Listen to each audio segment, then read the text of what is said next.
wabarakatuh.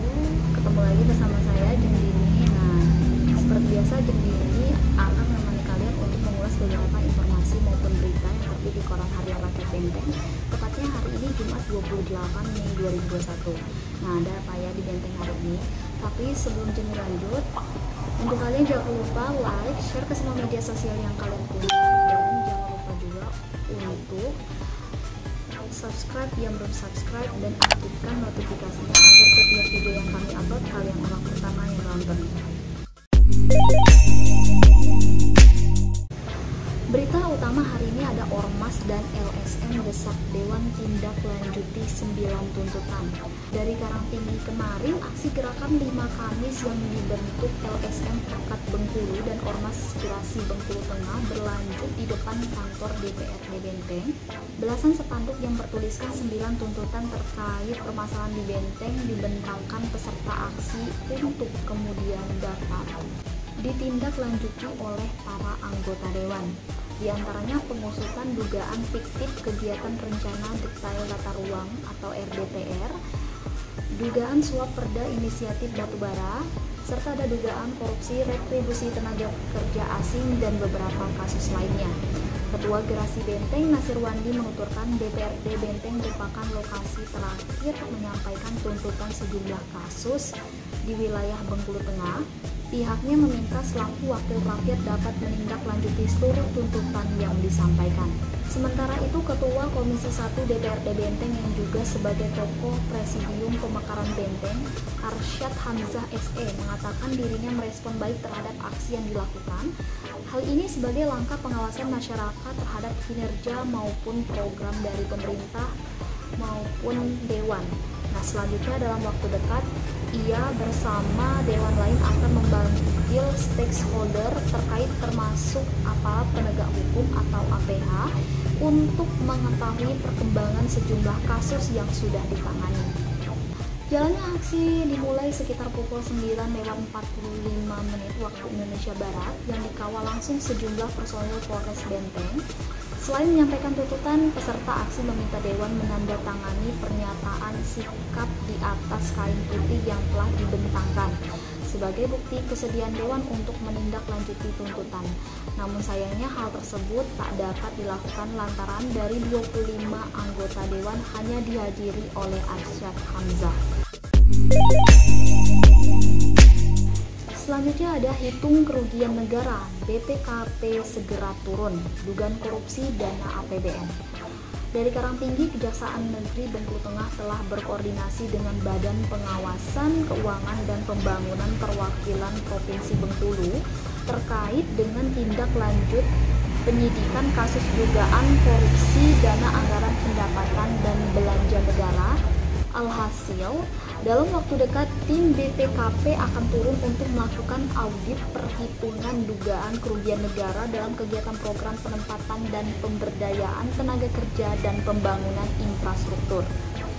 Kegiatan yang dilaksanakan Dinas Tenaga Kerja dan Transmigrasi Benteng tahun 2019 ini menggunakan APBN senilai Rp1.059.420.000. Untuk perkembangan kasus yang kita tangani di Disnaker ini seperti apa? Baik, saya akan menyampaikan hasil perkembangan penyidikan terkait dengan dugaan tindak pidana korupsi program penempatan dan pemberdayaan tenaga kerja pada Dinas Ketenagakerjaan dan Transmigrasi Kabupaten Bengkulu Tengah. Itu sumber dananya APBN tahun anggaran 2019. Terkait dengan perkembangan penyidikan tersebut, kita sudah melakukan penyidikan dan melakukan pengumpulan alat bukti. Dan saksi-saksi yang telah kita periksa sampai dengan saat ini diperkirakan sampai dengan 30 orang. Dan pada minggu yang lalu kita juga sudah berkoordinasi dengan BPKP perwakilan Bengkulu. Jadi sependapat terkait dengan adanya perbuatan pidana, dalam hal ini tindak pidana korupsi.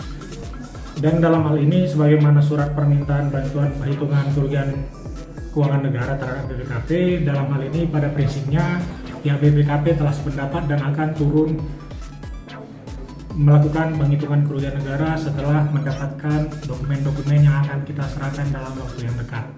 Itu untuk perkembangan penyidikan terkait dengan yang penyidikan pada Dinas Tenaga Kerja Bengkulu Tengah. Saya lanjutkan, saya menyampaikan penyidikan terkait dengan infrastruktur peningkatan JUT di Desa Tanjung Raman. Sebagaimana saya sampaikan terlebih dahulu yang kemarin, kita sudah melakukan pemeriksaan saksi sebanyak 30 orang. Dan diagendakan pada hari Senin kita sudah melayangkan panggilan bagi kepala desa, bendara desa, terus tim pelaksana kegiatan bersama dengan sekretaris desa Tanjung Raman untuk hadir secara bersamaan di tanggal 31 Mei 2021 hari Senin jam 9 pagi untuk bertemu dengan tim jaksa penyidik. Mungkin itu saja perkembangan yang bisa saya sampaikan. Terima kasih. Dana JUT-nya berapa yang Tanjung Raman? Kalau JUT untuk Tanjung Raman belum dapat kita sampaikan, nanti pada saat press release yang disampaikan oleh Pak Gajari mungkin lebih tepat. Tadi dari halaman utama, selanjutnya ini dari halaman liputan 11 RBT. 2 aliran sungai perlu dinormalisasi antisipasi luapan air. Ketika memasuki musim penghujan, 2 aliran sungai yang melewati lahan persawahan Desa Sri Kuncoro sering meluap sehingga menyebabkan lahan persawahan terendam, bahkan airnya bisa sampai ke jalan raya Pasar Pedati Tubuhiu. Nah, mengantisipasi hal ini, salah satunya perlu dilakukan normalisasi. Kades Sri Kuncoro Ramadan mengatakan 2 sungai yang melewati persawahan ialah Sungai Sinawar dari Desa Linggargaling dan Sungai Hitam dari arah Tahura.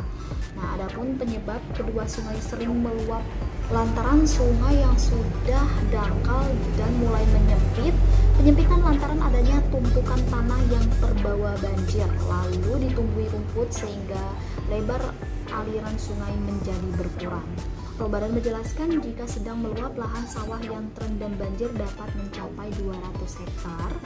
Warga desa setempat Misra ini mengaku jika lahan sawah miliknya kerap terdampak banjir. Nah, akibatnya hasil panennya menurun. Nah, itu saja beberapa berita maupun informasi yang jeli dibacakan hari ini, tanggal 28 Mei 2021. Untuk kalian lebih lengkap lagi bisa berlangganan koran dengan cara menghubungi karyawan yang bertugas atau datang langsung ke kantor Harian Rakyat Benteng. Nah, tidak hanya itu saja, kalian bisa mengakses website kami di Harian Rakyat Benteng. Untuk kalian jangan lupa untuk follow semua media sosial kami dari Facebook, Twitter maupun Instagram. Dan jangan lupa yang belum subscribe silahkan subscribe dulu dan like, share ke semua media sosial yang kalian pilih. Saya Judini dan Pro yang bertugas mengucapkan terima kasih dan wassalamualaikum